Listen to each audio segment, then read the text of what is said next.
Hi, I'm Zach Edwards. I'm a threat analyst, privacy researcher, and someone who likes to hunt bad guys on the internet. Hi, I'm Iesha White. I'm an ad tech nerd, and you're listening to Firewalls Firewalls Don't Stop Dragons.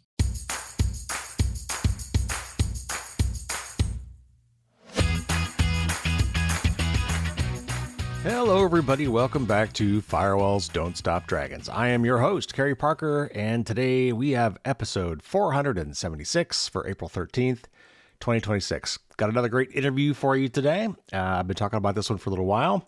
I'm going to be talking with two folks today, a little bit of a panel interview. We're going to be talking with Iesha White from Check My Ads and Zach Edwards from various places. And we're going to be talking about something called identity resolution.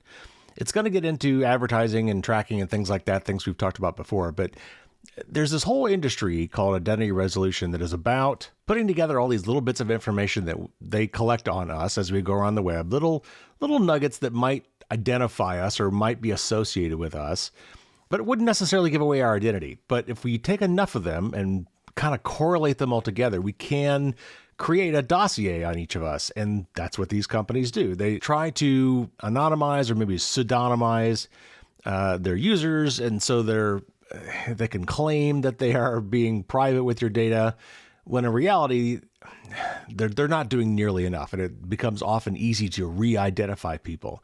And these companies, that's what they do. They take all this data and they try to identify who that data belongs to. And once they do that, they collect them all together into this graph, this identity graph, so that next time they see this other thing that otherwise by itself would be like, I'm really not sure who that is, but it's a unique identifier. I just don't know whose name that belongs to.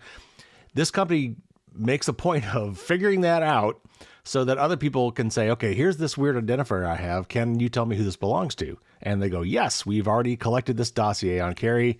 That happens to be one of his email addresses he doesn't use very often. Or maybe this is the fingerprint of a mobile browser we know he likes to use. And yes, I can tell you that actually belongs to Kerry Parker. And so today we're going to talk about some of the ways in which these companies figure out who we are and what they do with that information. All right, so a couple lingo bits before we get started. Somebody, I think Iesha mentions lat and long. At that point, she's talking about latitude and longitude. In other words, your GPS locations. Zach throws out some terms like JARM and JA3 and JA4. These are methods of what is called TLS fingerprinting. TLS is transport layer security.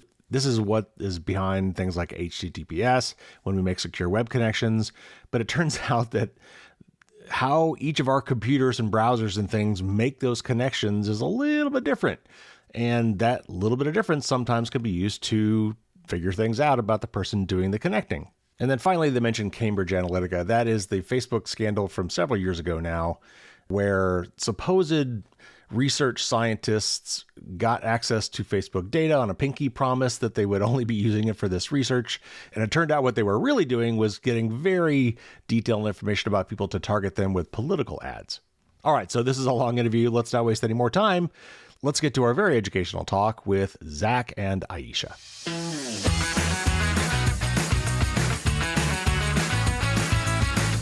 Zach is passionate about data privacy and is active in numerous communities. He has presented at high-profile events including Black Hat USA, PivotCon, Virus Bulletin, and MWise, and is an upcoming presentation at RSA on various cyber threats.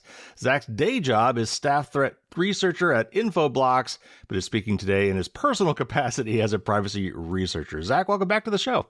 Thank you so much, Kerry. It's a pleasure to be here. Good to have you back. And Iesha's new. Iesha is the Director of Intelligence at Check My Ads, the global ad tech watchdog, where she leads strategic research and industry engagement and programs advancing transparency, accountability, and reform of the digital advertising industry, something we badly need. Iesha, welcome to the show. Thank you so much for having me. I'm excited to be here. This is going to be interesting and probably frankly scary. We talk a lot on this show about how we're mercilessly tracked on the web and increasingly in real life. And we even talk about things like fingerprinting, but there's this whole industry now around identity resolution and not only figuring out who you are, but establishing this detailed graph of every piece of identifying information. And I don't think we've talked about that enough, so I want to talk about that today. So first of all, let's get some basics down. How do we define the term identity in the realm of data brokers and digital advertising? What are the most useful pieces of data that are used to identify us today, and how are they tied to like maybe more esoteric elements of our identities? For example, like your name. I guess your name's not terribly unique. If you're Jim Brown, that is not a good identifier for you. So what are they using? What are the best pieces of data from their perspective? Sure. And I'll jump right in to start, I suppose. So from my perspective, when you think about what pieces of data can resolve your identity, you really need to be looking at what do data brokers use? What are data brokers buying and selling right now? And so it also does include your name, but that really is just kind of that high level identifier. They are selling your email address, your phone number. They love cookies because third-party cookies didn't go anywhere. And some of them are also selling location data and even more sensitive consumer data segments. So once they have a way to identify you, oftentimes with that email or hashed email, which is allegedly privacy safe, but absolutely is not, then they associate all types of audience segments to you, what you like to buy, where you like to go, who you are as a person. And that data is then bought and sold, and those emails, IP addresses, phone numbers, anything that can act as a join key is used as a join key. What's a join key? I see a join key as something where two organizations can get that piece of data and then talk about a user and share data about that user. So if two organizations both have your email address and one of them knows that you like to go to the zoo and the other one knows you have specific shopping habits, they could combine those and suddenly they're targeting you with hyper-specific ads that know your interests in V8 juice and the zoo. And so two organizations basically collaborating. Gotcha. Iesha, go ahead. You were going to say something. Yeah, I'd say like at its core, identity is this really persistent, some people like to say sticky sort of method to find, target, and attribute folks on the internet and also off the internet. I know we're going to talk about that in a bit. And folks will say, well, the goal is to provide business outcomes, improve the ability of ads to be measured and to be quantified and make sure that we're spending money in the best possible way to get the best possible return on investment for our business, right? And similar to what Zach has said, right, there's all these really interesting pieces of data that get pulled. So if you're looking at, for example, real-time bidding, which is what powers a lot of online ads on the internet. So, you see an ad on, say, New York Times or, I'm a comic book nerd, maybe I'm on comicbookreview.com or something. And I'm seeing an ad. The things that are available that have been made available to intermediaries that are transacting in these online auctions to show folks just like you and me, the ads include things like your device location, like the Latin long. Sometimes it's even looking at like gyroscopic data. Last fix. This is my personal favorite.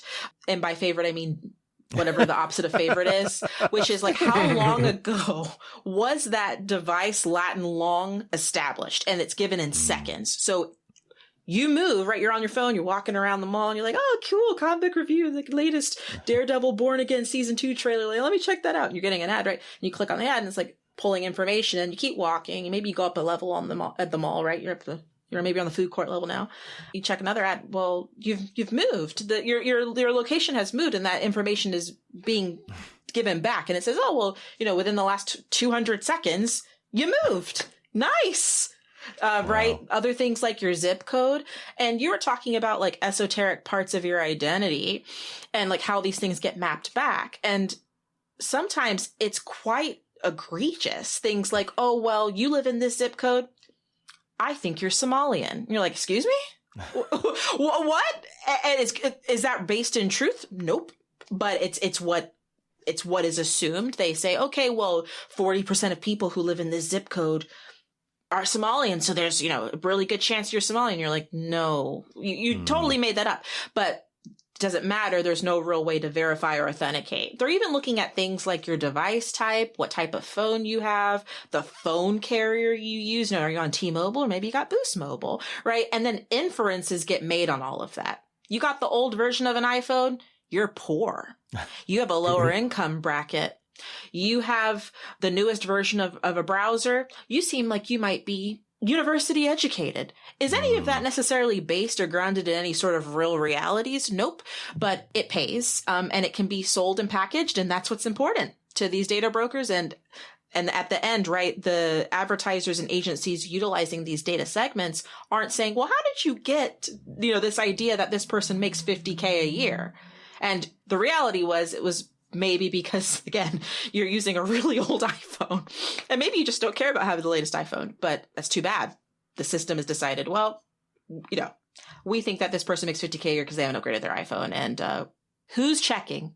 Nobody. Mm-hmm. I think that's a really important point what Iesha just said, where these data brokers, they like to overclassify people because then they get to sell those audience segments. And so if they had an audience segment of, let's say, 25,000 Somalians, and then suddenly they were like, ooh, but if we classify it in this little different way, we have 75,000 and we can sell this ad campaign to more people. And reality is this product that they're selling it appeals to everyone. So I don't even really care that it's, quote, mistargeted. The audience is bigger. I get to spend more of the client's budget, and it's good for me. And I did want to note that there was one thing I'd left off. When speaking about join keys, I think it is important to talk about mobile advertising IDs or MAIDs, because explicitly these join keys are created by Google and Apple, and they've created them in unsafe ways. So everyone, 100% of people that have turned on the mobile advertising ID and not disabled it, you are being tracked by God knows how many people, and it is absolutely unsafe. And every organization gets that same ID from every mobile app, from the ads calls, and it's essentially like a social security number for your phone that rotates every 30 some odd days, theoretically as a form of privacy preserving defenses, but it really does nothing, because if you combine that MAID with a little location data, sprinkle in maybe a hashed email, it's really easy to resolve and just keep tracking someone even as that MAID rotates on a monthly basis. So obviously these IDs that are very static and very long-lived are key for them. But there's a lot of other things that they're using for us too. Like, as you mentioned, cookies were used for a long time. And then Google threatened to kill off cookies, and that kicked the hornet's nest. Everybody went crazy. And I think a lot of these companies, seeing that this was supposedly going to be happening in 2 or 3 years, came up with all these other methods, including browser fingerprinting and some of these other crazy things that they've been doing. So let's talk about some of these more esoteric things, because a lot of browsers today block cookies, third-party cookies. So I would have to think that those have been a lot less effective now, but maybe you could correct me on that. But what are some of the other things that they're using to figure us out? And I got to ask, is AI now being used as well? And if so, how? Definitely. And in terms of the fingerprinting, browser or canvas fingerprinting has been around for quite some number of years. But the reality was third-party cookies are much more effective at tracking people. But when Google announced that they were going to be deprecating the third-party cookie and everyone was going to need to find a new way to track people across websites, pretty much the whole industry ran towards fingerprinting. And why that's been a really interesting development, there were a lot of companies in the ad tech space who said, we can track people without third-party cookies. And it's through these canvas browser fingerprints, where essentially what it's doing is it's running a series of very rapid tests against your browser. And it's recording the timing, the latency, all these little details. And it basically stitches all of those technical details into an image, essentially. And that image is then used as your fingerprint. And it's a rather complicated process to explain, but it's essentially everything that you're exposing through these browsers that they can possibly suck up in their data vacuum, they do.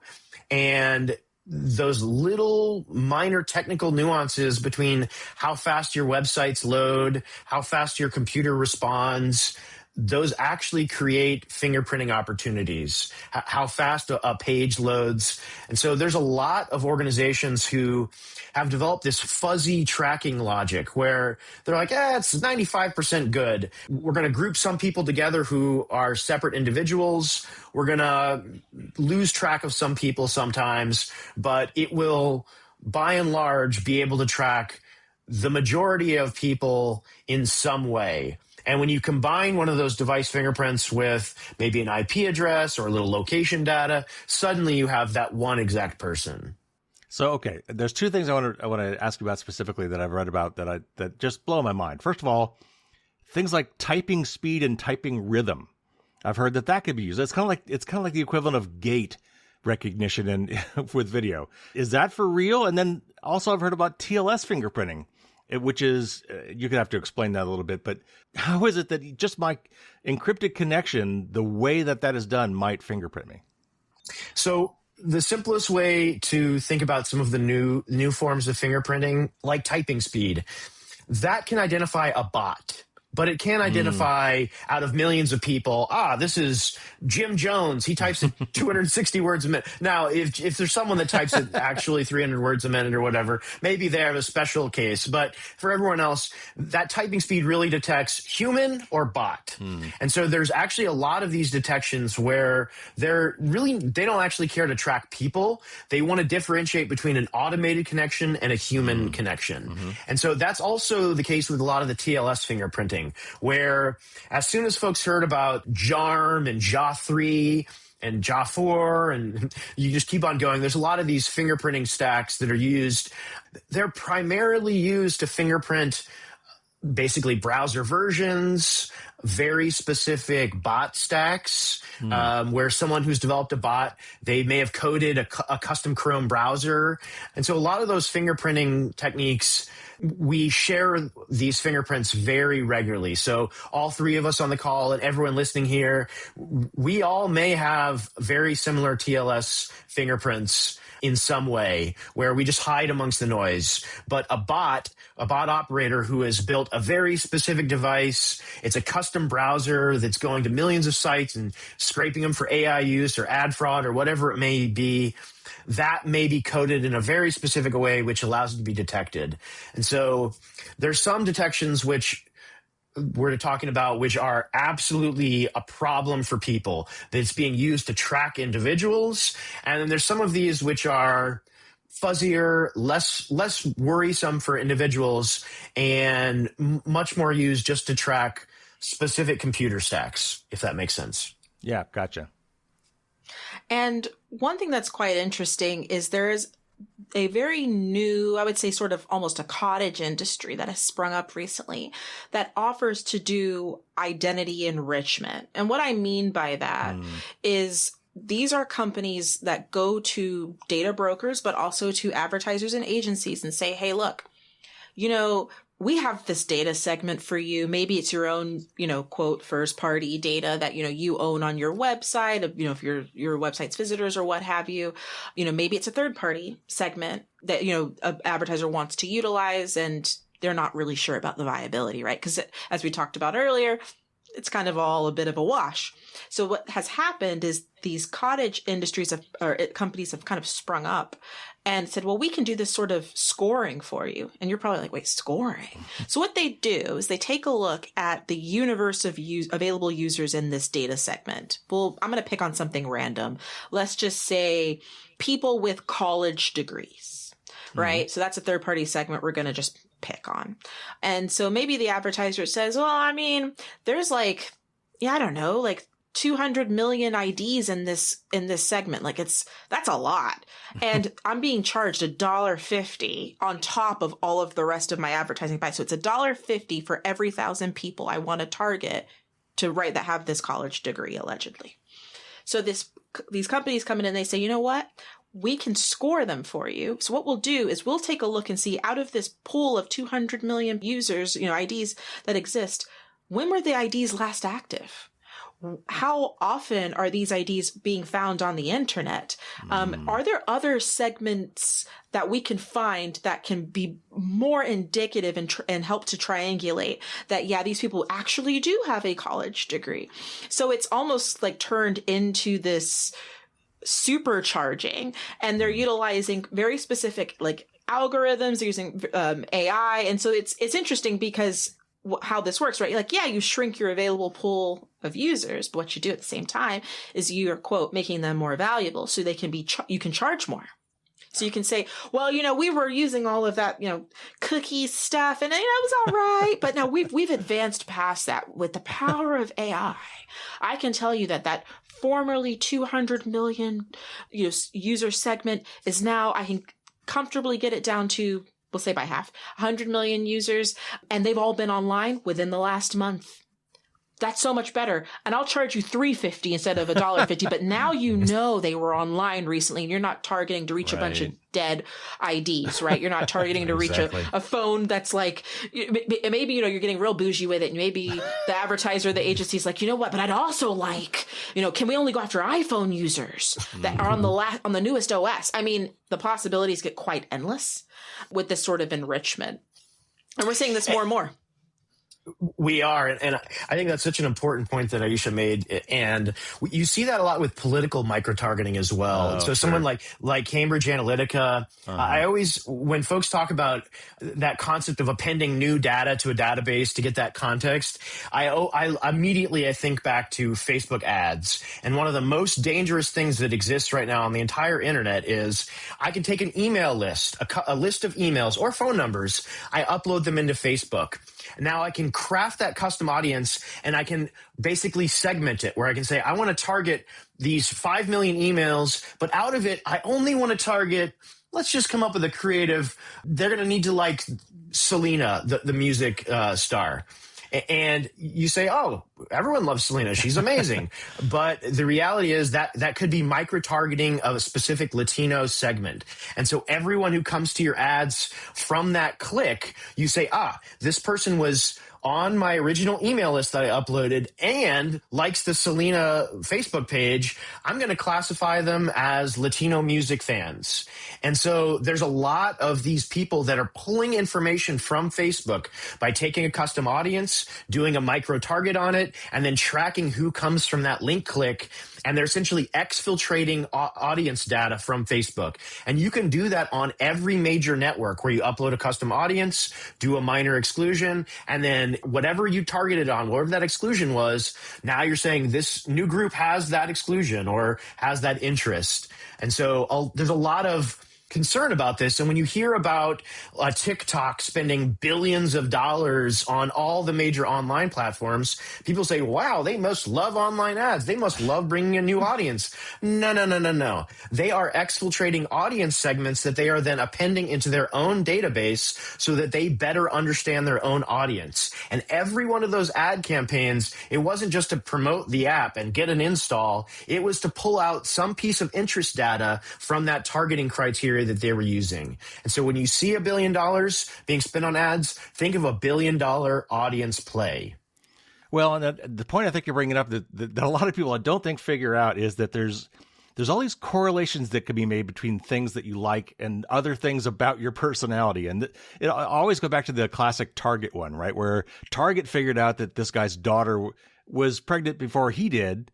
And he got all upset because they started sending her these baby things. And he's like, my daughter's not pregnant. And they're like, well, yeah, she is. And they figured it out based on her shopping patterns. There's all these like markers. There's these different things that if you correlate, strong correlations between things that you don't think are related to something else. They've come up with all these things and their whole job is to find these correlations and then use them to map to something else that's more profitable. Okay. So we talk a lot about online tracking. We've talked about that here, but there's also a lot of effort being put into following us in the real world now, too. So how are we tracked in the physical world, and how might this information be tied to our online identities?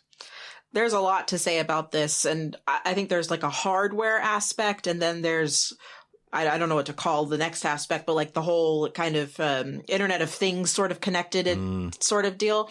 So the hardware aspect first, right? If you are carrying around a cell phone, which I would say 99.9999% of us are carrying around now, your information may be being transmitted. And when I say maybe, it's most likely being transmitted through the use of software development kits. And what has happened and what is happening is several large ad tech firms, like, so your Googles, your Metas, your TikToks, but also some firms you've maybe never heard of, but including folks like maybe Unity, right? Which is a big game developer. They provide software development kits for app developers to use generally for free. And so folks are like, oh, this is awesome. And it could be something as innocuous as like, oh, I don't want to have to manually create like a payments portal in my app. Ugh, gross. Too much work. I'm going to use metas. This is so sick. I can just download this real quick and plug it into my app and bing, bang, boom, I'm off to the races and I can get my app cooking. Yep. And this is great in theory and it makes a lot of sense. And I totally understand why this would be a thing from an app development perspective. But what ends up happening is the data that's being collected in your app isn't staying in your app. So there's cases where if you look at some of these SDKs and what they're collecting, it seems a bit incongruous, I think is the word, right? Where you're like, why would a payments app need something like what model is my phone or where my location is right now? What does that got to do with anything? And this information is being syndicated, broadcasted back to Meta, Google, TikTok, whoever, Unity. And then that data may or may not be sold on, right, to a partner of those companies as well. So it's almost like once that data is being collected and then it's syndicated with one partner, folks don't always understand that it doesn't necessarily, the buck doesn't stop with that one partner. It may be further syndicated again and again and again and again ad nauseum. So when you're dealing with that, you're thinking, well, I'm just walking around minding my business. These apps may be collecting data in the background. You don't have to be using the app for this to for this to happen. There was like a really weird incident a couple of years ago, I believe, where I want to say it was Meta was found to be utilizing location data inferentially. And what I mean by that is they were utilizing a similar sort of technology that is used for the Apple, the AirTags. Sorry, couldn't English. Yeah. The AirTags. And so, right, kind of I'm not an expert on this, but roughly how AirTags work from my understanding is they see and they ping other Apple devices and then they infer your location based off of where the other devices are. And this is how they can even work if like they're turned off. They can say, well, okay, like they were last triangulated around this area. So they were utilizing a similar sort of mechanism, Meta was, by utilizing SDKs in other people's phones and apps to say, like, even if your phone was like off, they're like, well, we think this person was in this last area. And it was a big thing. It was covered in a privacy magazine that I read. And I was like, oh, goodness, it's wild. So even when you write, and like these people weren't logged into Meta, they weren't logged into any of the apps. They're just minding their own business, you know, maybe they have their phone in their pocket or in their purse, and capturing their location data. I also can say as a former media, or I'm still not a former, still buy media, but as a media buyer, there are, you know, you hear a lot of information about, well, oh, like your phone's not listening to you. And that's a big debate people have, right? And there is a specific SDK, which like, right, you might say, oh, like I'm utilizing this dictionary app, but it's asking for access to my microphone. Like, why would it need that? Why does a dictionary or calculator app need access to my microphone? And I'll never forget, I was working brand side one time and I had a vendor come in and say, we are able to match back the ambient sounds in your environment. And we would be able to exclude people who were listening to a trailer, because I worked for a movie studio. So they're saying, if you want to exclude people who have seen your trailer, right, from your digital advertising programmatically on the internet, if the people, you know, that have their phones in like their bags or in their, on their person, whatever, in the movie theater, and we would be able to sample clips of the trailer playing. Wow. And then we would be able to syndicate that set of those audience IDs back to your platform seed for, you know, media buying. And then you could exclude them or you could retarget them. And I was like super like weirded out by this. Right. Yeah. And I was like, and they're like, no, don't worry. We don't understand human speech. It's only clips. Like we can only understand non-human, you know, just ambient noise.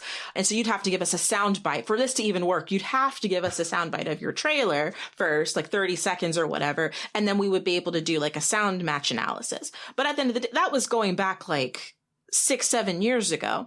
And to this day, you'll still have people swear up and down. No, your phone's not listening to you. No, your phone doesn't understand human speech. But at the end of the day, right, we do have the capabilities and SDKs do exist where they do sample audio. And again, to make it very, very clear for everybody, you don't have to be using the app for them to sample the audio. If you have the app installed, that's all that's needed. They may be turning on the capability at any point. So again, you know, if you believe that these apps, these SDKs can't understand human speech, you know, sure. I personally have not yet seen any evidence that they do, but I am saying they absolutely are listening to ambient noise. And I'm going to leave it there for the folks out there. I'm just going to put that out there and you need to Google audio content recognition. That's my gift to y'all.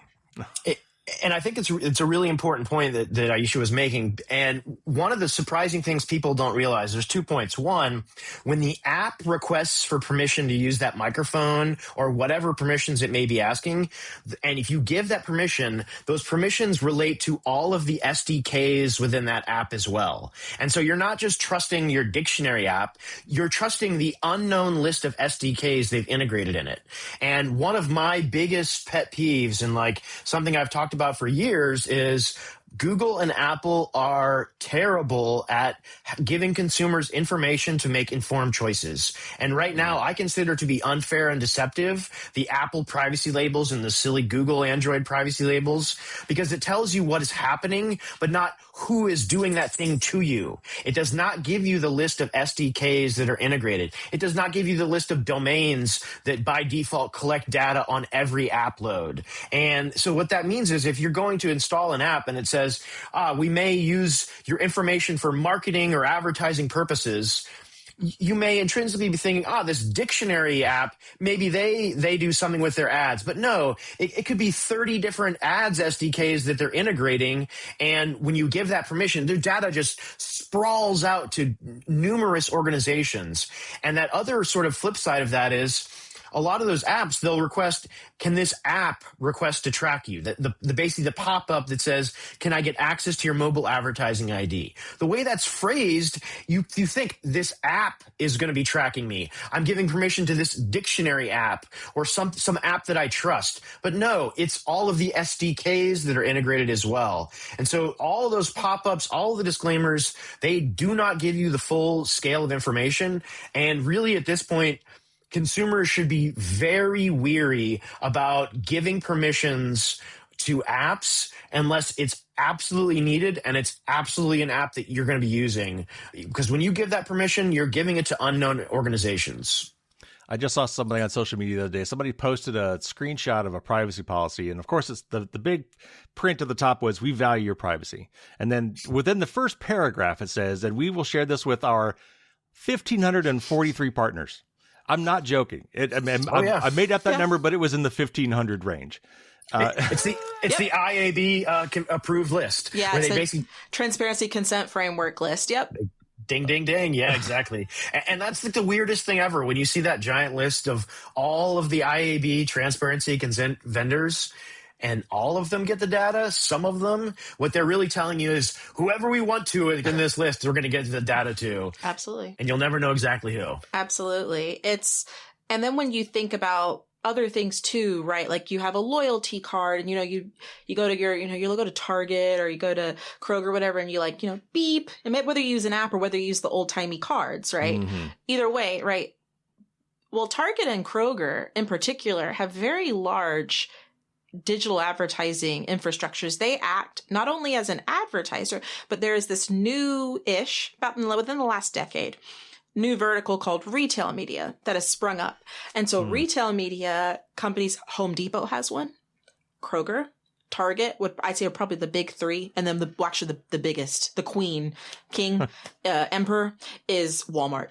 Of course. And they have made it a point to collect data, and they may say, well, we'll use it for advertising purposes. So they use it obviously to enrich their own data sets and to serve you better ads, or say, well, I know that, Zach likes, Hunt's tomato ketchup over Heinz, or something. And they're going to make sure, you get that Hunt's coupon, they're looking out for you or whatever.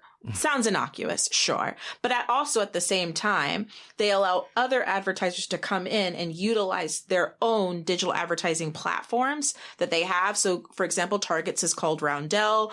I think Walmart's is a pretty boring name. I think it's just called Walmart Advertising. Home Depot's is kind of cute. They call it Orange Apron, right? So, they have these platforms that they've created that are built off of this data that they've collected, but then they also allowed to be shared and syndicated.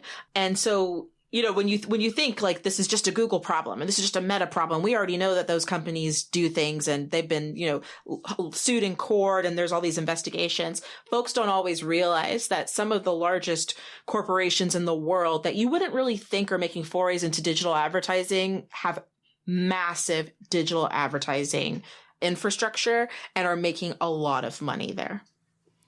Yeah, I just want to second that. I think it's such an important and interesting concept, these retail media networks, because a lot of them, those loyalty cards that you sign up for to get that 5% discount, that's how they associate all of your purchases back to your identity. And so there's a real problem right now where, grocery prices are going up every day. And so you'd be... most folks out there, if you get the opportunity to get 5% off your whole discount, your grocery order, you're going to be taking that. And so a lot of us out there, every purchase you make, all of those purchases are being associated to your phone number, your email. They're hashing that.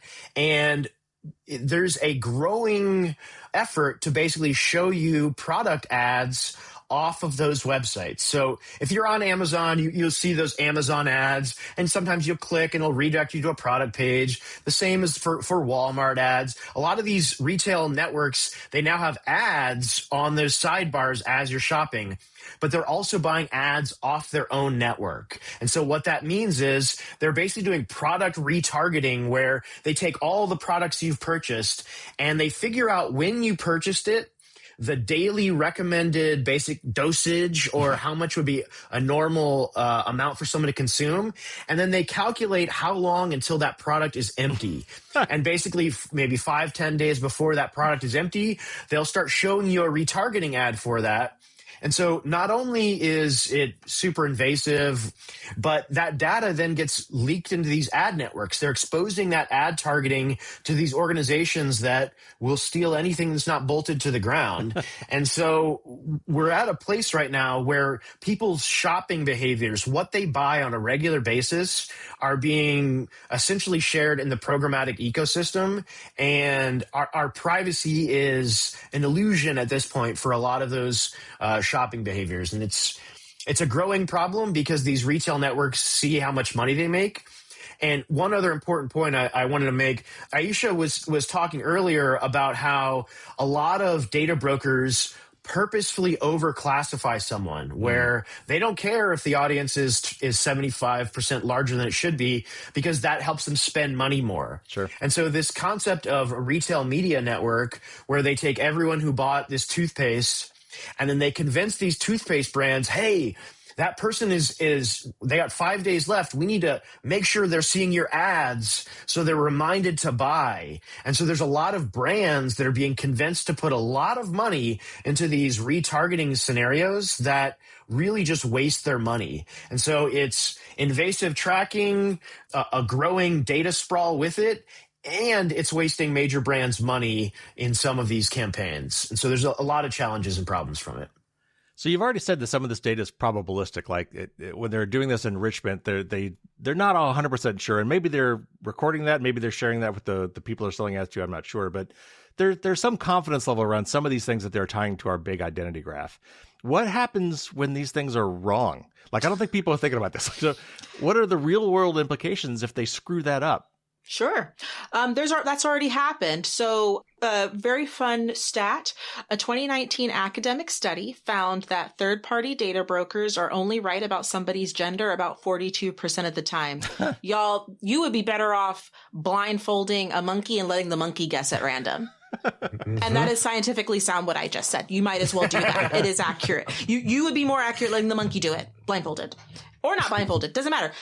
42% of the time guessing somebody's gender, right? And they're wrong. That's crazy. Probability just, I guess, is hard, I suppose. I don't have an answer for why that would be the case, but it is. It's bad. And so we have seen these sorts of weird, invasive practices, right? You hold them in one hand, you're like, well, this is weird and invasive, and sometimes it's accurate. But then you also get like the really weird, the really, really strange stuff like I'm talking about, where this is so inaccurate. it's intrusively collected, but it's also like stupid and doesn't match me at all. And these two things aren't necessarily dissonant. There's been incidents all over the world. One incident was Meta was, I believe, sued. I want to say it was in California, but I'm fuzzy on the state, where they enabled discrimination in their own job ads. So people were running job ads on Meta, and Meta says they inadvertently allowed discrimination to occur. So like it was preferencing a specific gender over another, right? In those job ads. In Germany, there was a legal case a couple years back where somebody's credit score was incorrectly assumed. And I believe that they were not able to receive an apartment based off of that. And it was a credit score that a third-party data broker had like assigned this person like roughly, but it wasn't actually based on anything. It was all based on third-party collated data. So it wasn't accurate. We've seen cases, right, where we know that I could talk about me a little bit too. This is not necessarily like bad or not bad. It's not necessarily like hurtful, but it was just really mind-boggling to me. I love Korean skincare. I am not Korean, just for anyone wondering out there. I'm not. I was receiving ads in Korean for a long time. For a long time. All sorts of stuff like, go home for Korean New Year, like ads to like put my kids in Korean school. I don't have kids, y'all. That's another thing they got wrong. You name it. I was getting these crazy ads, and it was for like months and months and months. And it was all because I had dared to buy the wonderful snail mucin from CosRx. And I was like, that's all I did. I just bought one thing off of one website. And they were like, she's Korean, and here's all this stuff about like, go to this Korean church, go to this particular, go home for Korean New Year. I mean, like I said, it was wild, the stuff I got. And then simultaneously, I was living in an area that quote, over-indexed for Latinos, and I would get ads in Spanish. And then the people who had previously lived in my apartment, in my particular unit at the time, I believe they must have been of Latino descent. And so the last name that was associated with them was a very standard last name, right? Very very commonly used in the Latin community. And so they were like, oh yeah, you must be too. And so I was getting that because like they hadn't updated that those people had moved. And so somehow all of these data points got joined up. So I was getting ads in Korean. I was getting ads in Spanish and mail too. It was not only limited to online. I was getting stuff in the mail from Korean services as well. And for services for people speaking Spanish. What I tell you folks, when it comes to data, like, it's invasively collected and it can be wrong and it can be used for purposes that are kind of funny, like I talked about, right? Like, yeah, I'm not going to put my kids in, Korean language school in Los Angeles. That didn't happen because I don't have children and I'm not Korean. But it could also be used for really like kind of nefarious purposes, right? Like maybe sending politically charged, material or showing ads that are politically charged, right? Like there's, you can laugh about it on one hand, but it can be used for really awful stuff. The confidence levels of these things range from, they know, they could say, yeah, we know for sure that you're this particular, you have this particular phone make and model or whatever, to we think you are 18 to 25, have 3 kids and have a PhD, right? And like, it just runs the gamut.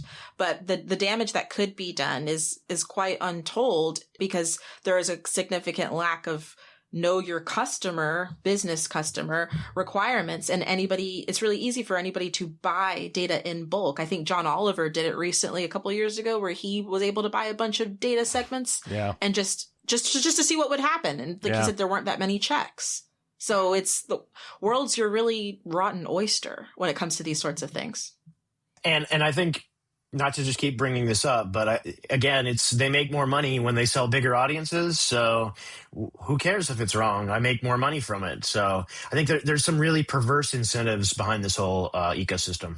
1000%. When supply is infinite, right? And demand is only limited, you got to work with what you've got. And why not maximize the supply? That's what it is. Exactly. All right, so let's say people are like, you know what? I like targeted advertising. I would rather not see ads for things I don't care about.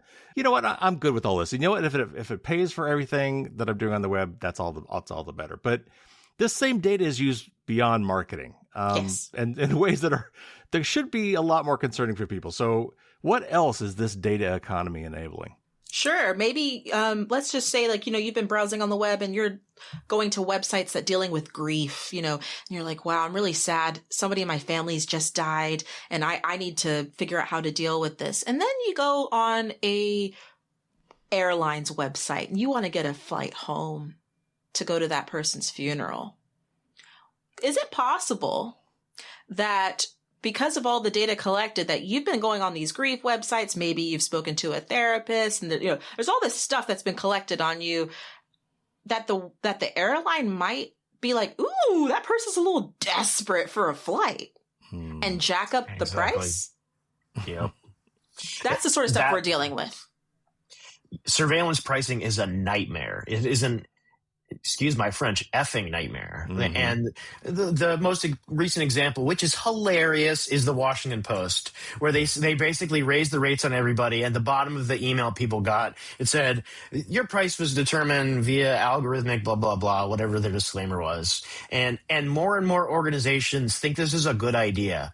This is absolutely going to be made illegal if Congress wasn't so incompetent and, didn't have an inability to walk and chew gum at the same time.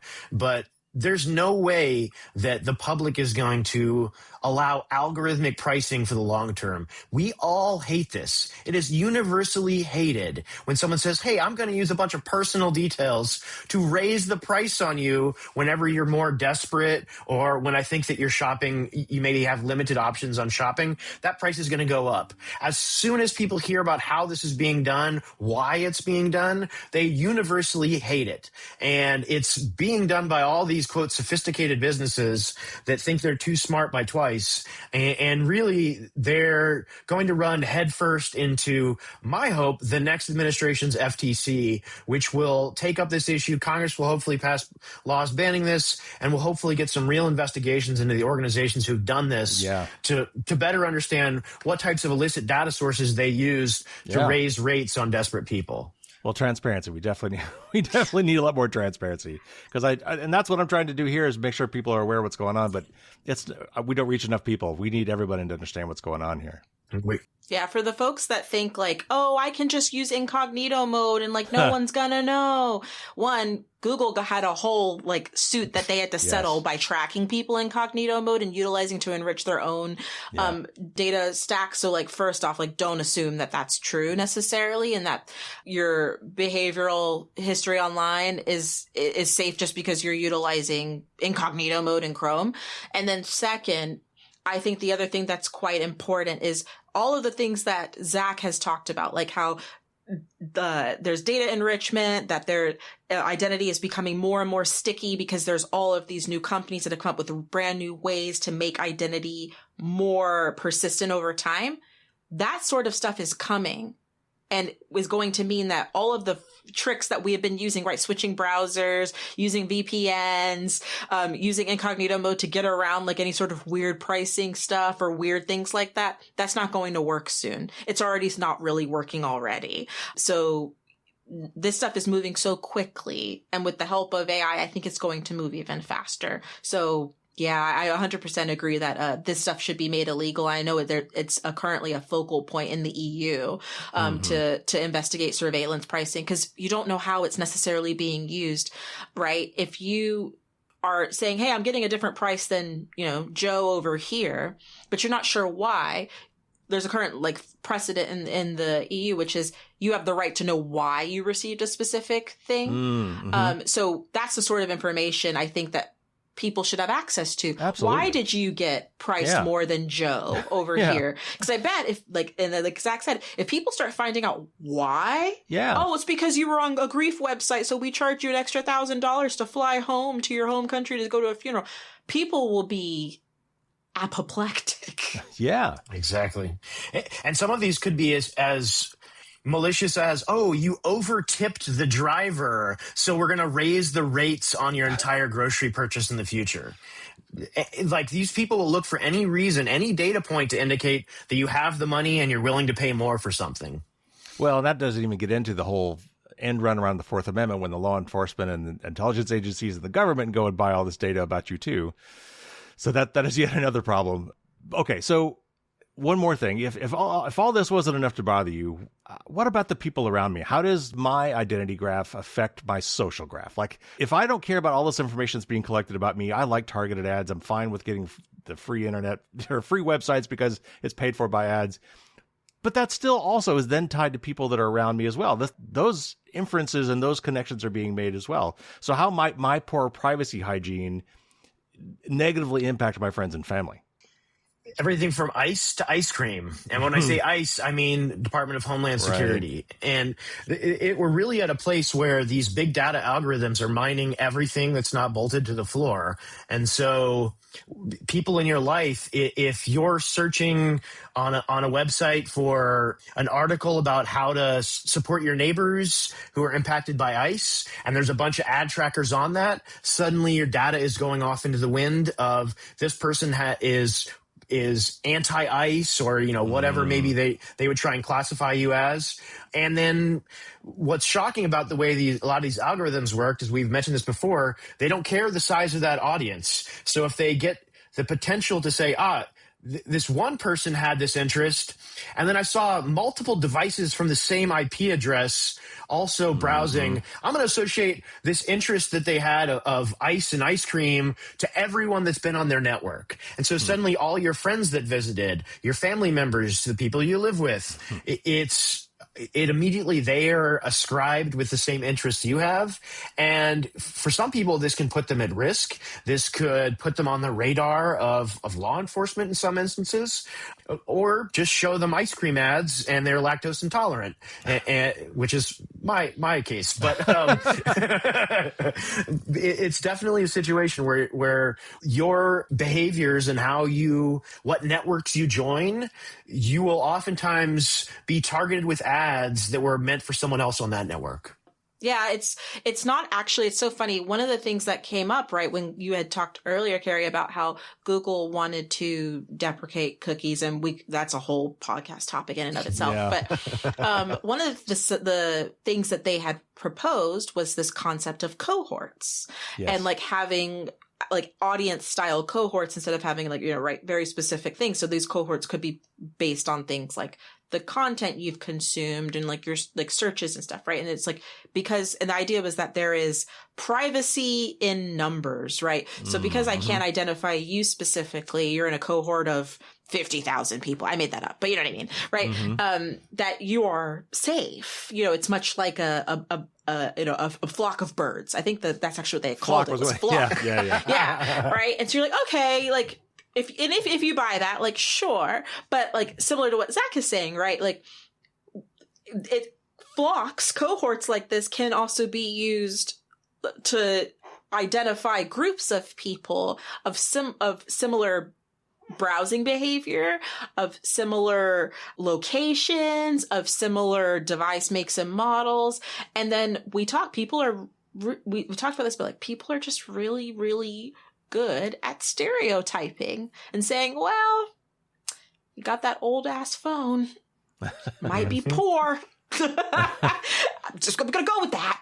Right. And that's the assumptions that gets made. Or, oh, well, you use, I use Zen browser, for example. Like, oh, you use Zen browser? Like, okay, that's built on that's built on Firefox. Okay. Well, maybe you're a little bit more privacy conscious. Maybe you're a bit more, suspicious of the government. Maybe you have something to hide, right? And like, they're gonna make a flock of that. Like, the possibilities are endless. Whenever a company can choose to monetize something, especially in these sorts of scenarios, they will. And, just because we say, oh, privacy is not a problem because we have such a high amount of folks in this particular cohort, and you can't pick out a person, doesn't mean it's the equivalent of like, okay, do I have like a really tiny net for picking up like a minnow, or do I have a massive ass net to pick up a whole school of tuna? Right.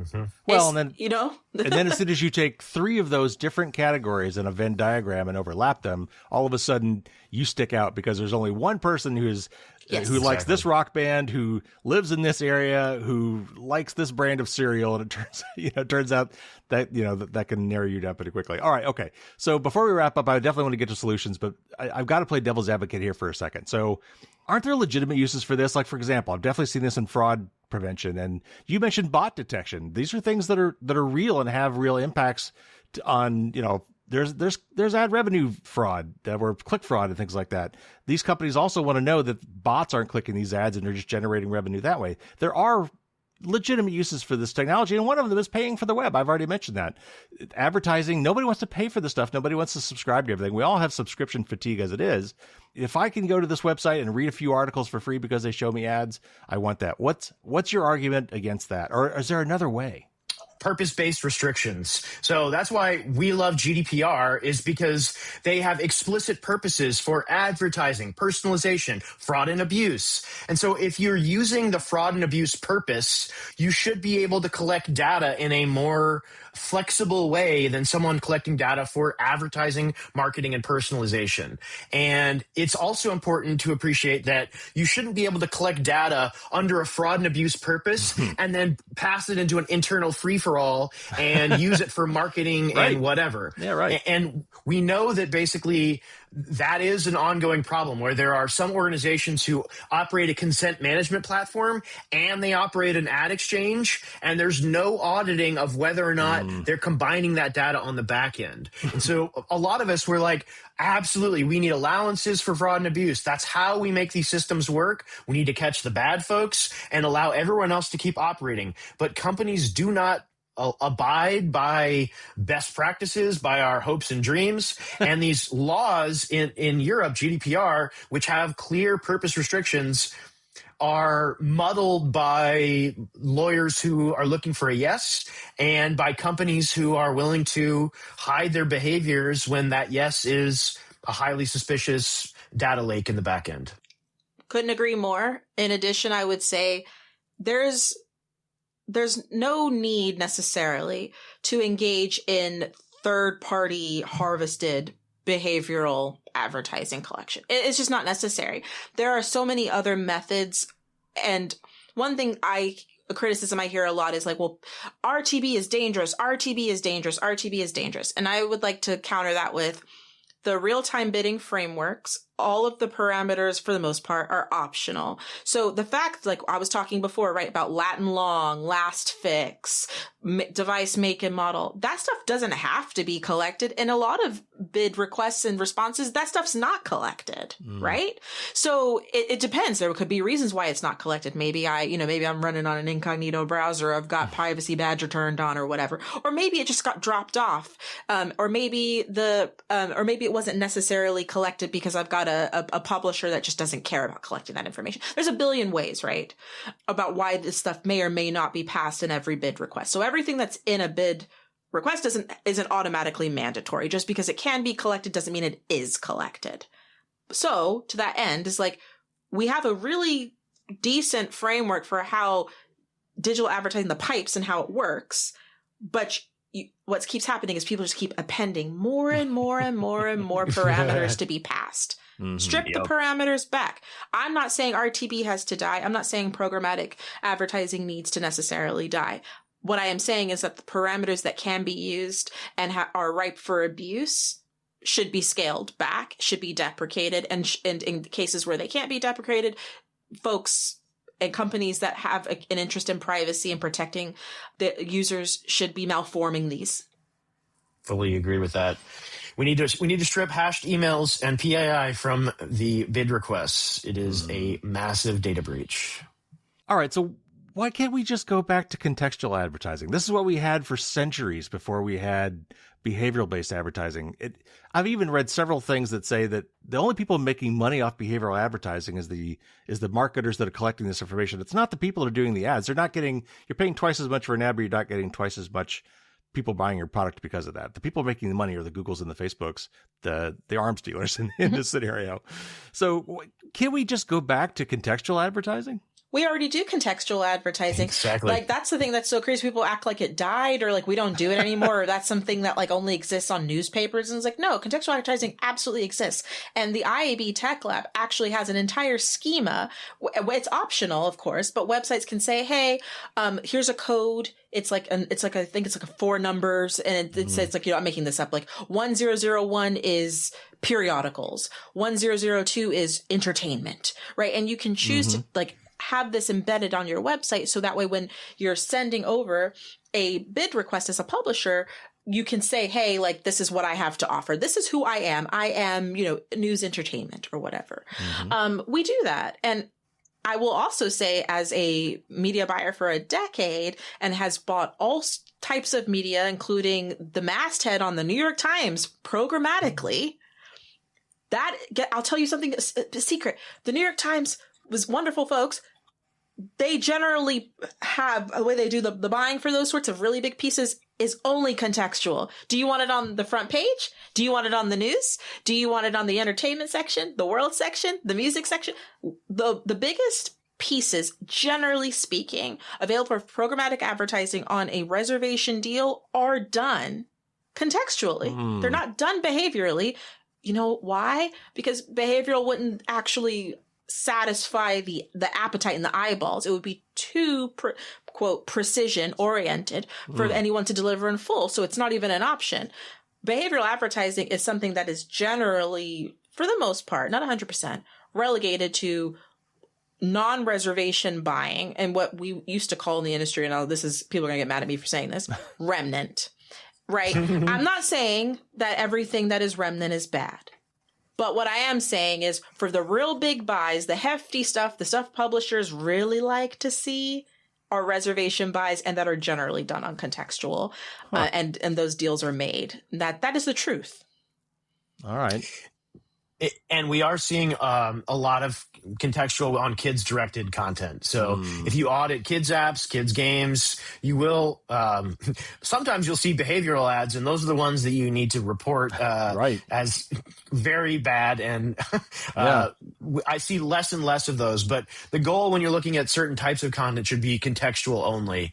And then, as Iesha was saying, a lot of those enterprise buyers still do that as well. And so it's not are we going to ever get rid of contextual? It's, are we going to ever make behavioral safer so it's closer to contextual ads? Yeah. And I will say, to piggyback on Zach's point, a couple of years ago, there was this big hoopla around videos, like ads appearing on videos that appeared to be made or geared towards children on YouTube, right?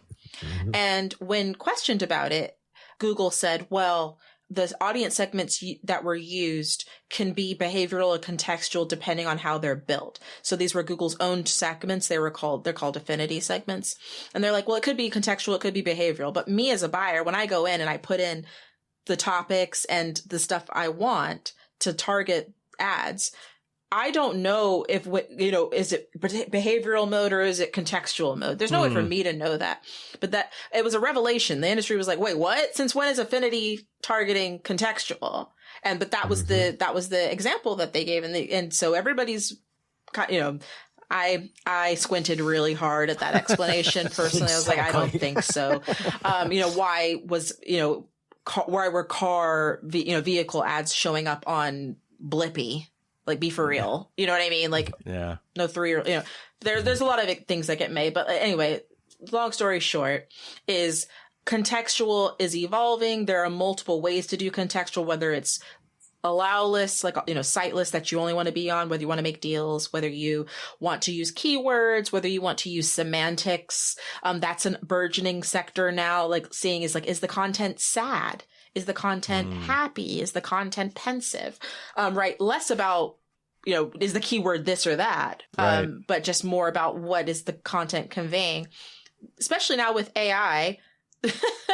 It's, there's ads showing up in chatbots now, and they're claiming, well, it's all contextual. It's all contextual. That's the frontier. And they're claiming that's all contextual. I mean, hey, if that's the frontier, that's where we're back to. And that's what these platforms are claiming is like the latest, greatest thing. I think that, for open web advertising, behavioral advertising very quickly, my opinion, due to its inaccuracy, due to the intrusiveness, due to the potential security risks.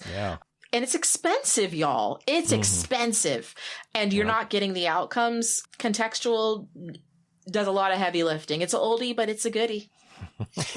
And I think it's really important to appreciate that while we're all saying contextual is amazing, probably in a year from now, a bunch of AI companies with ads are going to say these ads are contextual products. We're using your conversations as the context. Wink, nod. And you're like, whoa, that word doesn't mean what you think it means. And suddenly those ads are going to be really invasive, and they're going to just allege that it's the context of your chats. And so for sure. I think we have to really keep our eye on what context is the industry actually using, and if you're using the contents of my email inbox or my conversations with an AI, let's call that behavioral and not split hairs. Absolutely. Like when contextual starts incorporating history, I'm like, that's behavioral. Exactly. Stop playing with me.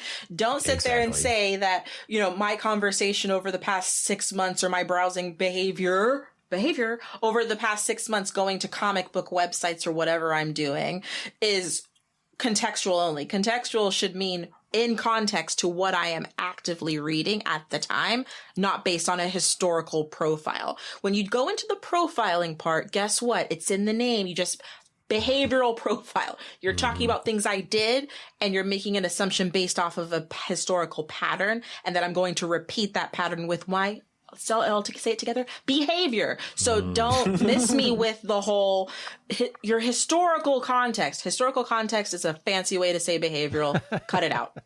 Exactly. Oh, okay. So you know where we're going to end up here, and that is, what do we do about this, or what do we stop doing to make ourselves less identifiable? And is there any way, given what's already out there about us, is there any way to like delete or break up identity graphs that already exist? Lots to unpack. I think my advice to anybody, first off, before you do anything like that, is do a couple of digital subject access requests. Go to your local data broker, check out LiveRamp, check out Google, Meta. I know that Zach talked about Meta earlier, and request to see what data segments you fall into in the first place. I can almost guarantee you will be shocked and appalled, and you might even laugh at the bizarre things you get put into, especially if those things are dissonant. Like, you're 75, but you're also a young mom, and you're like, how does that work? Whatever. Again, money, it doesn't matter, right? Supply should be infinite. So that's the first thing I would recommend. And then understanding your whole entire profile, because it might put in context the sorts of things that is being assumed about you. Like for me, I was like, okay, now I sort of understand why I was getting ads in Korean and why I was getting ads in Spanish, right? So when you have that, then you can maybe say, okay, well, I know that I bought this particular thing, or I did this particular thing, or I engaged with this particular thing, and there seems to be a leakage thing there. And I think you can be more targeted. Of course, there are wonderful services like Delete Me and, that sort of deal. But those are very much, and I love the folks at Delete Me. So this is not a personal attack on them at all. But it's whack-a-mole, right? Because as you continue to browse on the web, you're going to get, you're going to fall back into the same patterns. If you live in California, you should be looking into the DROP Act. Yes. You should be registering with it, which would require a persistent opt-out, not just like you get opted out once and then, you accidentally go on another website and you hit accept all for all those partners on the transparency consent framework, and bing, bang, boom, you're back in. This provides a blackout period where you cannot be re-opted in. And as it relates to all of the data architecture and infrastructure, the reality is, as users, we can do certain things like utilize privacy safe browsers. We can utilize protective measures like we've talked about. But at the end of the day, we really need advertisers to understand the value exchange, and agencies that buy ads on behalf of advertisers to understand you're wasting your clients' money on this ridiculous, superfluous data that isn't providing a good outcome. And when that switch gets made, I really think we will start to see larger incentive shifts. And that is the long game, but that is the game we need to play. And whether that needs to be nudged along with policy work, whether that needs to be nudged along with industry level engagement and saying like, hey folks, you guys are really kind of being screwed out of half your budget. You're wasting money, or both. That's where we're at. So That is my little spiel. Yeah, and I think it's really important to think about this problem, as Iesha was, where some of this is a personal problem, some of this is the industry ad tech problem, and then obviously we have things like the DROP program where government officials are taking on the challenge. And so for me, I think number one is we do need a federal privacy bill because a lot of us who live in California or Vermont or Washington State, Illinois, there's states have a hodgepodge of privacy laws, and it's really not acceptable for the majority of folks. There's a lot of people listening to this and in various states that do not have a privacy law that fundamentally is protecting them. And so once we have a federal privacy bill, I think that next thing is modeling that DROP Act we have in California. As Iesha was mentioning, that program is fabulous. And I did a whole audit on the program when it rolled out. And one of the sort of cool things that I found in that process was the way that it technically works. The data brokers are required to sign up for this service. And then on a monthly basis, they're given a list of the hashed emails or phone numbers for people who signed up, and they're required to delete that on a constant basis moving forward. So I can sign up one time, put my email address, my phone number. There's a little bit of a trust fall with sharing your information like this to a government entity. Right. And that's part of why I did a deep dive on how is this technically saved? Do I feel comfortable with this process? And the long and short of it was, after a multiple day audit, I do feel comfortable with it. And the other reality is there are hundreds of data brokers. I think it's over 400 now that have this information already. And they're selling it to their clients who then may sell it to more people in a ongoing sprawl. And so we need to think about this ecosystem as something that we need to stop at the top. And if you don't stop it at the top, your data just keeps on trickling away to more and more people. And so fundamentally, programs like DROP, which require data brokers to register, require them to do certain actions, and have huge financial penalties if they fail to do those things, that's one of the ways that we're going to be able to get this a little more into control. All right, so a little bit of a lightning round before we go. I just want to hit a couple of key things to be sure. So what about things like using email aliases? Like for me, like if I could fracture my identity, because most of us, we have one email address and one phone number. But if you had multiple ones, like MySudo is a great example where you could actually get multiple phone numbers. You could get some kind of sort of throwaway phone numbers, or at least fracture your identity. Same thing with email aliases. Do you recommend that? What about things like uBlock Origin or using Brave browser? What are some just quick wins? Yeah, I definitely encourage folks to use privacy safe browsers, disable your mobile advertising ID as sort of a step one. But there's no silver bullet to stop all of this. So it is going to take some proactive effort to fully get yourself safer. Uninstall apps on your phone you're not using. Yes. That is one of the big things I can also recommend in addition to what Zach is saying. If you downloaded, some apps, for something, we use apps for all sorts of like weird one-off purposes, right? Maybe like a parking app for a city you don't live in anymore or something like that. Because we're not sure always of all of the SDKs and ways that this data may or may not be syndicated outward, just delete the apps off of your phone and uninstall stuff. If you're not using it, don't keep it. I really love Apple's privacy safe email service and some of these efforts to create multiple emails. I think that does actually work. There are some logistics challenges. And if you told somebody, hey, I want you to start creating a bunch of emails for every service you create, they'd probably say, that sounds like a terrible idea and I'm never going to do it. But it does work. So if you are concerned about your privacy, Apple does have a tool for doing that. And it is absolutely one way to hide your real email address. So if you have the time and the inclination to do it, jump into it. All right, so real quick, what are things that don't work? We already talked about incognito mode, but I'd like you to explain why that doesn't do what people think it does. And then what about things like VPNs? They're often touted. I mean, privacy is right there in the name. What are some other things that don't do what people probably think they do?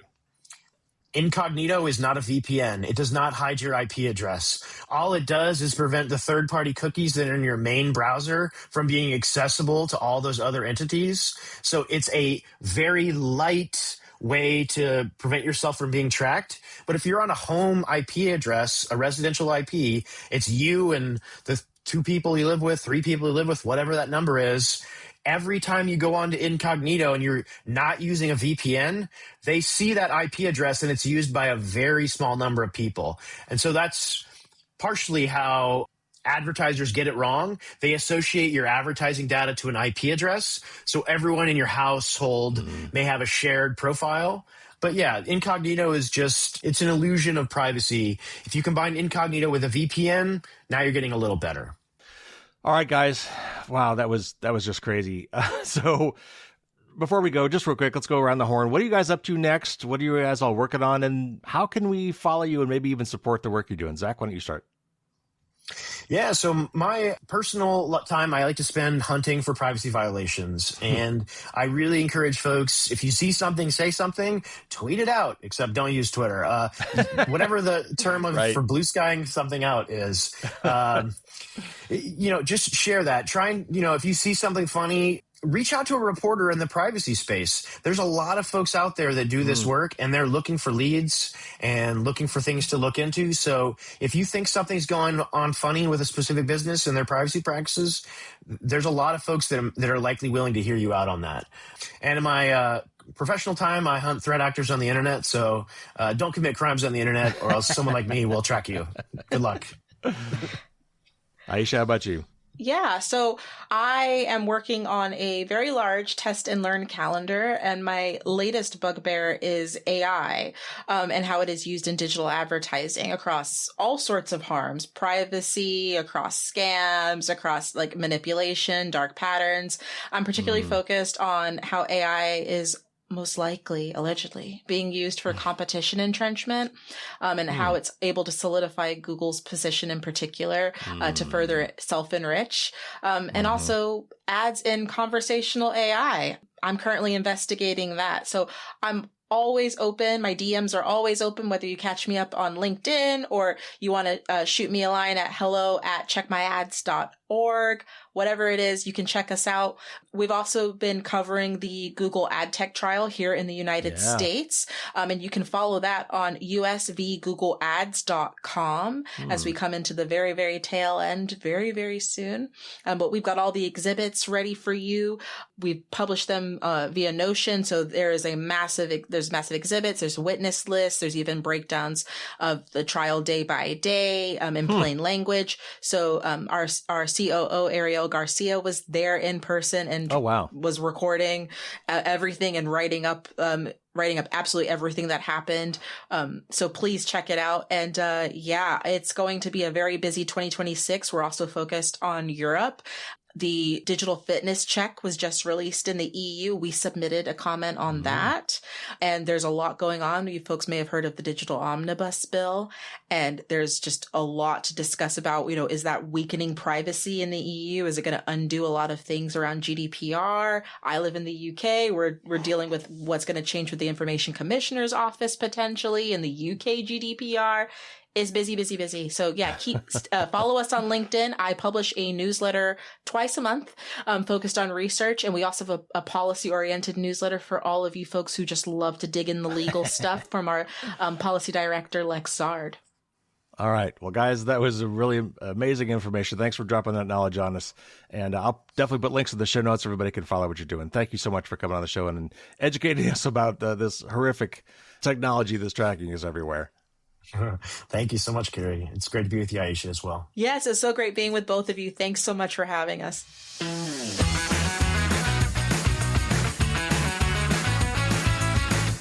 Zach and Iesha are obviously very passionate about what they do. They were a lot of fun to talk to.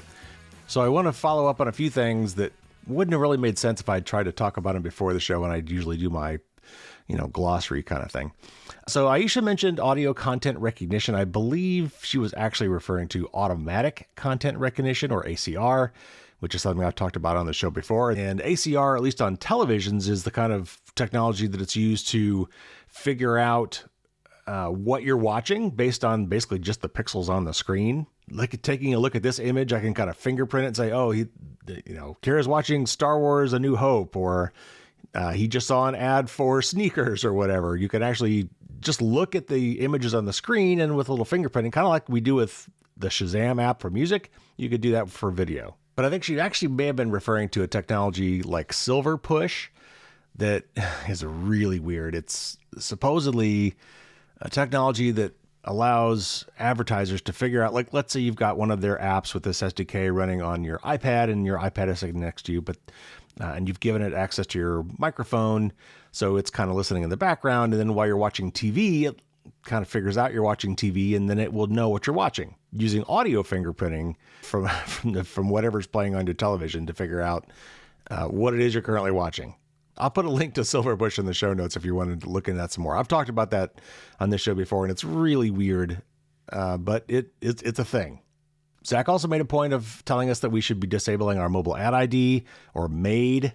The EFF has a nice article on that, so I put a link in the show notes for you.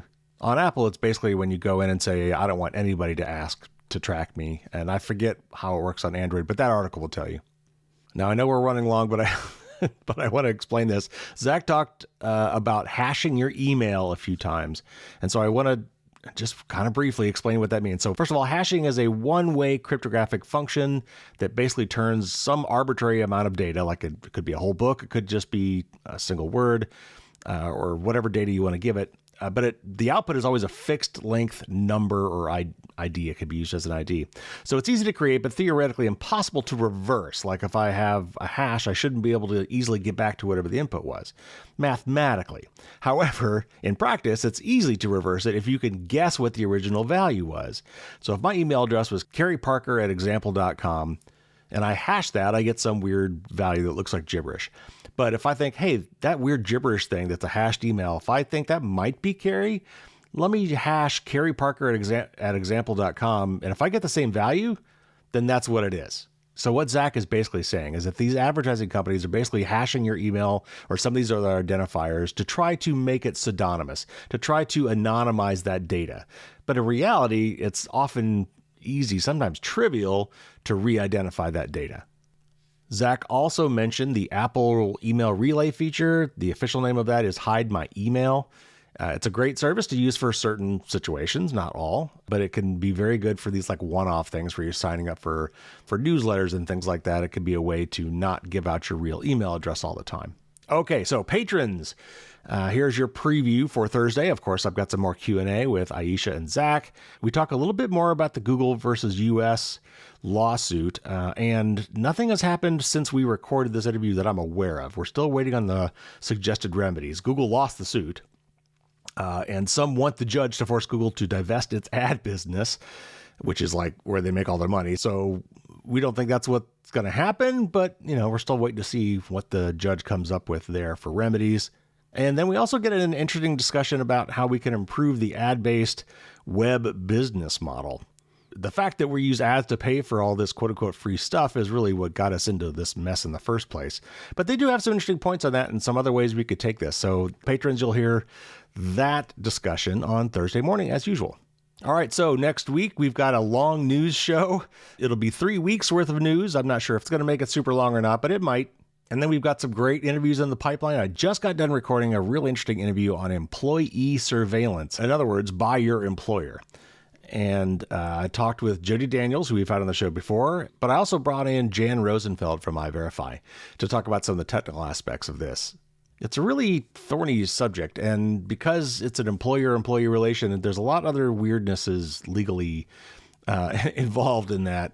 And I don't think a lot of us think about this enough. So I've been wanting to do a whole interview on this for a while, and I finally made it happen. Now, you're probably not going to hear that until May because there's 2 other interviews you're going to hear between now and then. 2 amazing interviews with 2 amazing women, both of which have put out amazing books. The first interview, the next one you're going to hear, is my 3rd interview with Carissa Valise about her book Prophecy, which by the time that one comes out in a couple weeks will be, the book will have just dropped.